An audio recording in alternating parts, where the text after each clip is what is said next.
1 जानेवारी 2026 पासून तुमचं pan card बंद होऊ शकतं. पण नेमकं का आणि हे टाळायचं कसं हेच आज मी तुम्हाला सांगते. आज जवळपास प्रत्येक आर्थिक कामासाठी पॅन आवश्यक आहे.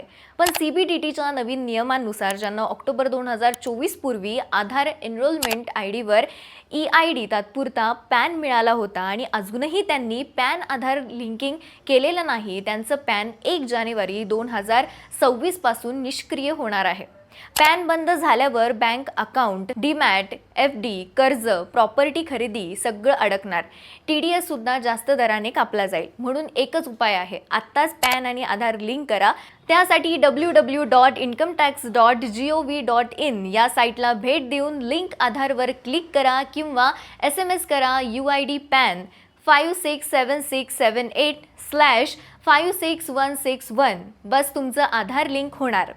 उशीर झाला तर पॅन पुन्हा सुरू करण्यासाठी दंड आणि वेळ दोन्हीही लागणार. त्यामुळे आता सुरुवात करा आणि अशाच महत्त्वपूर्ण अपडेट्ससाठी त्याचं काय महाराष्ट्राला Instagramवर फॉलो आणि YouTubeवर सबस्क्राईब करायला विसरू नका.